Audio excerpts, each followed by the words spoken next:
When I was 15 years old, I met this friend that changed my life. She was what anime would call a senpai. She was older by 2 years. She was really cool. She wrote stories. She drew her own stories. She reads a lot. She learns languages. She learns instruments. She was just this person that do it all. She's a genius and a very hardworking girl.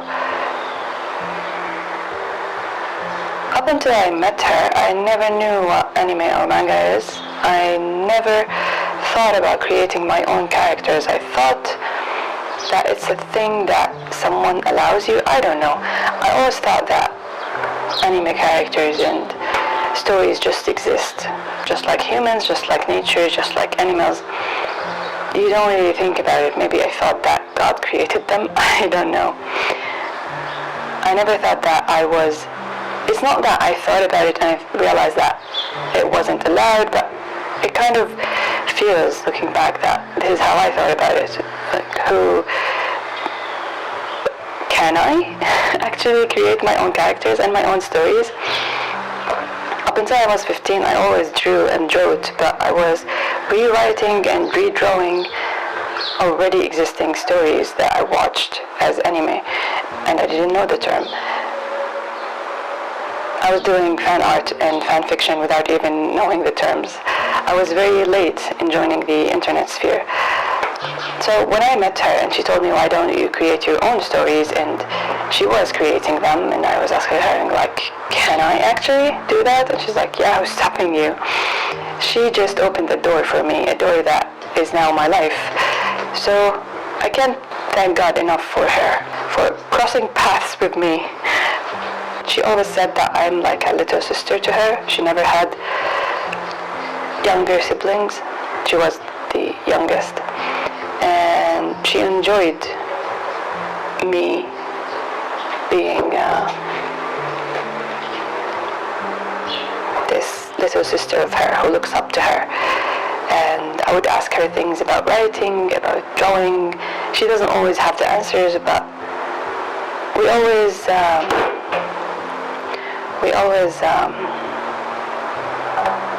passed the whole ride back home, because we lived in the same area, just talking about stories and creating stories and watching anime and stuff. But she was a very cold person, and she would agree. She never said anything other than that I am this close little friend for her. And nobody likes to stay in that box of being this, I don't know, little person looking up.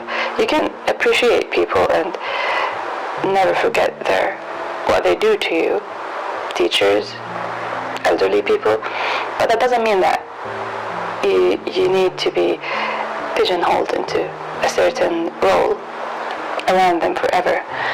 And she never told me anything about who I am to her. She never gave any importance to friendships and relationships in general. Rather, she always said that how she doesn't really believe in those things, and how she never liked people younger than her. But I was an exception. I'm a very literal person. I take things very literally. So if you don't spell out things, I wouldn't be able to read between the lines. And this is a problem for me, because as a creator, I do write and draw things that are between the lines. I do hint at things in a subtle way. I want the reader to think, but socially, I'm very literal. If you don't say it out loud, I would never pick it up. I did learn to interpret what people usually do and mean about it, but that leads me to more trouble, because I get self-conscious about how I react to things and how I say things, because other people seem to mean this when they say that, so I'll do that as well. Same with sarcasm, same with a lot of things. I just this is partly why I struggle socially, because I'm taking what other people are doing and trying to apply them without really understanding them, so it leads to a lot of problems. So, all this to say that I really didn't feel like we had friendship. I felt like we had a student-mentor relationship that I really cherished, but I didn't think of it as friendship, or like the close friendship that I aspired to have. I had other close best friends outside of my relationship with her. My best friend was in my class, and I would talk to this older friend about her when we have problems. And I would talk about her endlessly. And I would tell her how much she means to me. And I would tell her so many things, but I never felt like this older mentor of mine is having trouble with these thoughts. I was very naive and oblivious. I hate that I was. I hate that I didn't pick up any signs of discomfort in her to read between the lines. That's why I cherish honesty. That's why I am an honest person and wish that others are just as honest. But things like pride and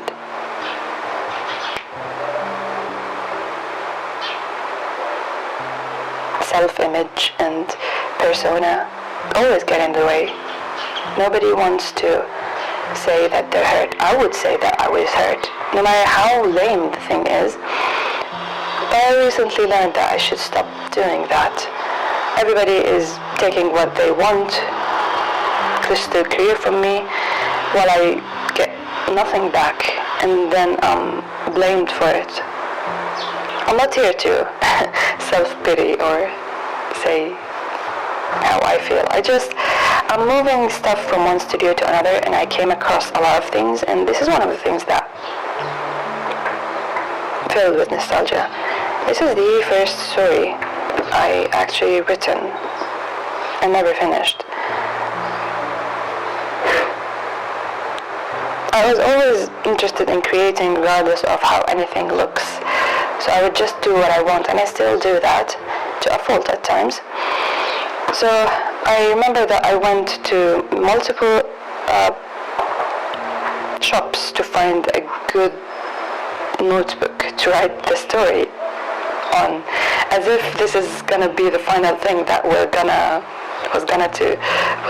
going to be printed and distributed. So I went with this one. I was 15 years old, maybe 16, and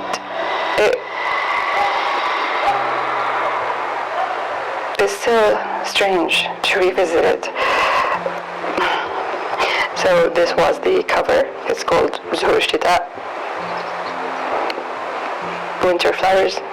You can see that I have a thing for a logo that has like this kind of diagonal or this steps kind of thing, because gray is kind of the same but flipped.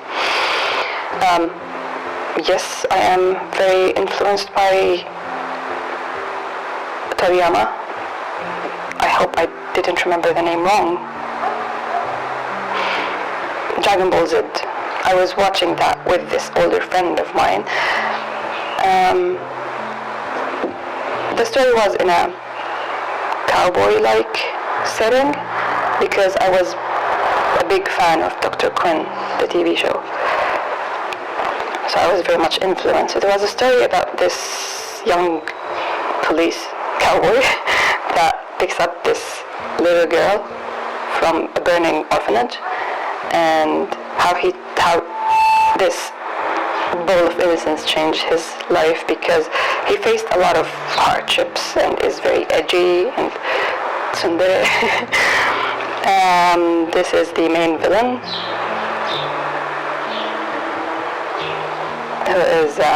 who kills the fiance of this dude, who, funny enough, is named Izar, and this dude is named Yaldar. I did reuse the names eventually.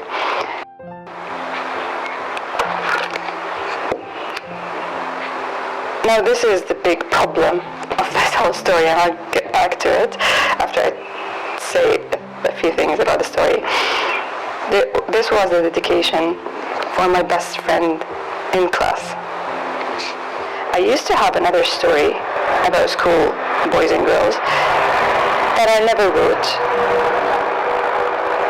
And I drew one of her favorite characters from that story in this pose, and she loved it, so I redraw it here with the main character of this story. I don't know what this is. This is a thing that I'm actually proud of.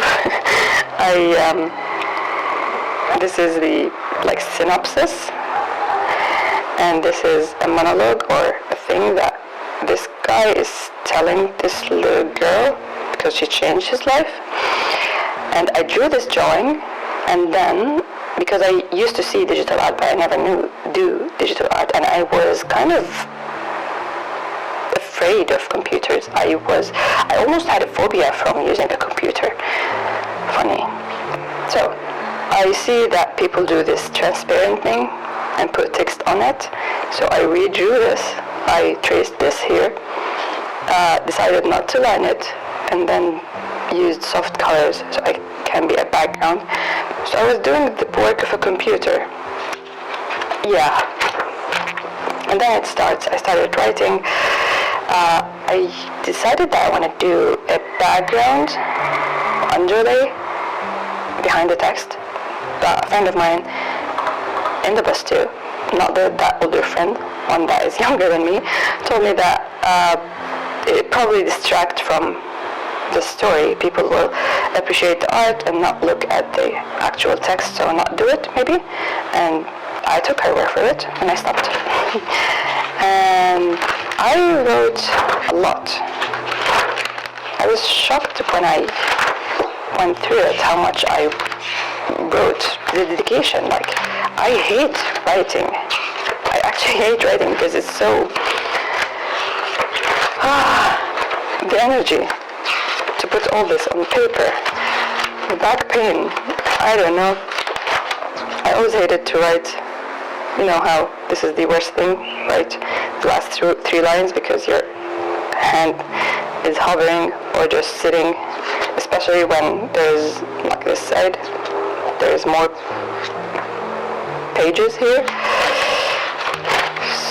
So I wrote, and I was really excited. This is a change in my, see, here you can see that my handwriting changed. I started to get really fast in writing, and then I stopped. I was really doing my cleaning and making it readable, and then I started to just add the text rather than fix the line. Then I go back here, but my handwriting is really fast. Look at this. I stopped cleaning, and this story never saw the light of day. I never finished it. I just put it aside. So all the story is to share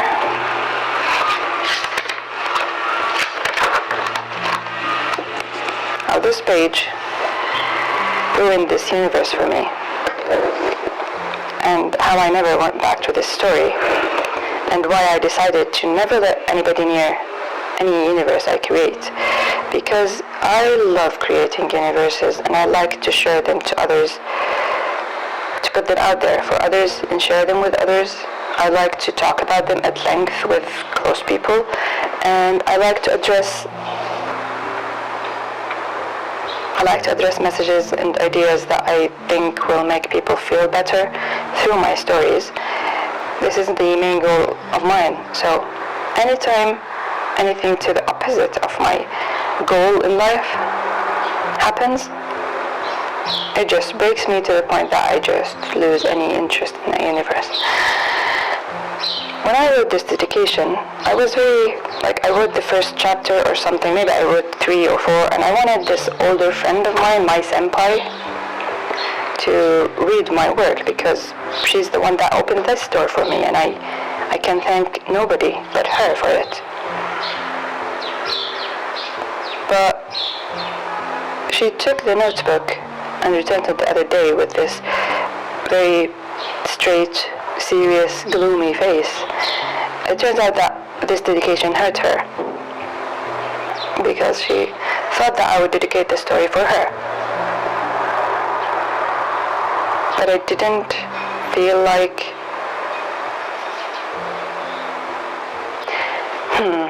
I don't know how to say it, but there are reasons when I pick someone to put in a book and to dedicate it for. It's not easy for such serious matters, and I never thought that this story is fit to be dedicated to this very dear older person, older friend. That I never really felt was a friend to her, to be honest. I always thought that I'm just this little thing that looks up to her, and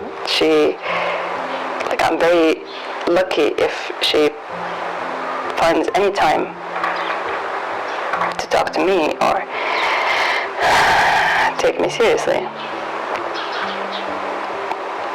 So the way I eventually hurt her by this dedication,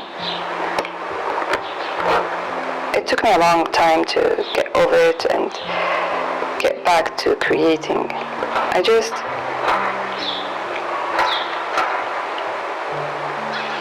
I would draw and I would think. I wouldn't put pen to paper with any story, especially not this one. It really shook me when I realized that I deeply hurt someone by something I created. And it would happen more than once in later years, to this day. But I got smarter about it because I don't address personal issues in stories. I address them through illustrations or written prose in poems. And I still hate to cause any hurt, but art is a self-expression and pain inspires me just like any other emotion, positive or negative.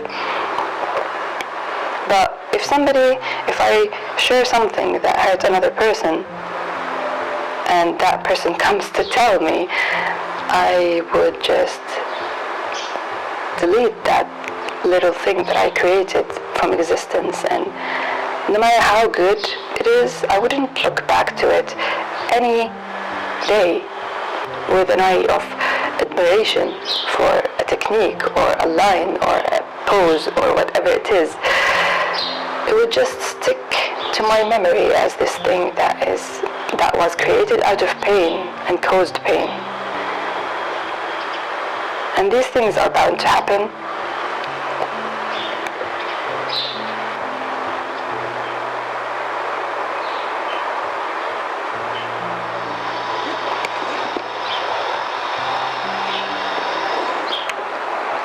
And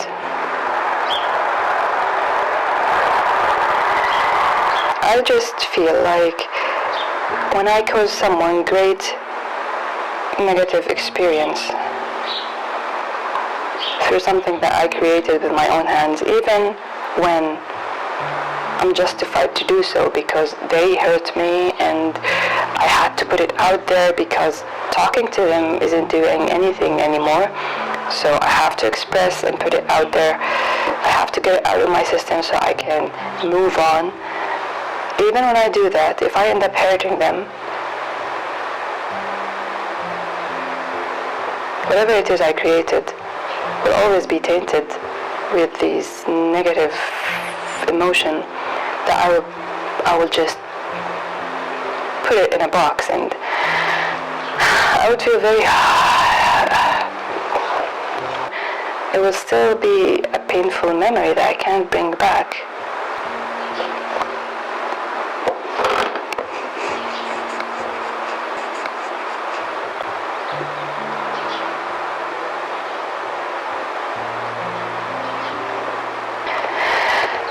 I just wanted to share this and share why it's kind of dangerous to bring people close to your creation, especially when it's an ongoing creation, especially when it's a career, especially when it's a thing that you want to commit to.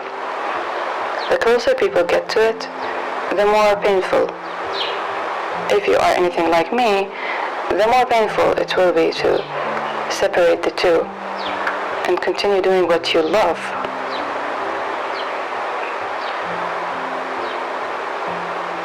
I don't want to close any doors on any universes again, so I learned to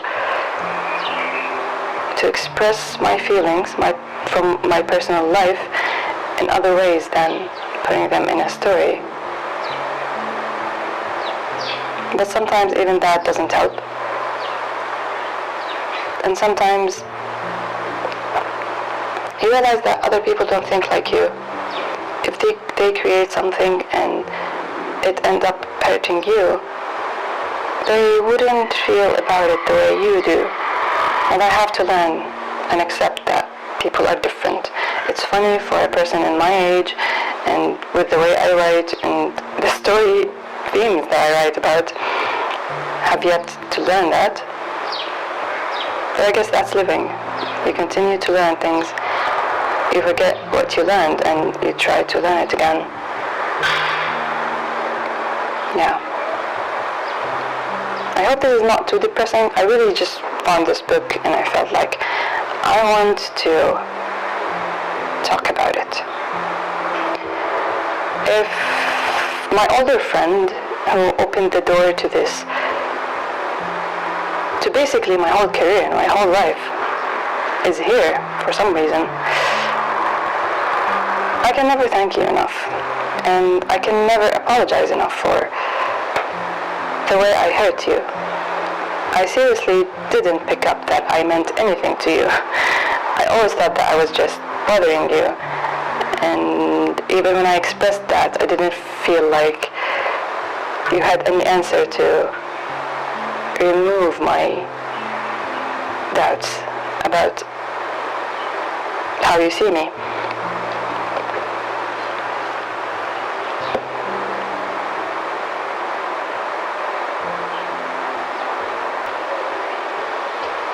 I made a lot of mistakes with this story, and it's how I see it now, and it's sad.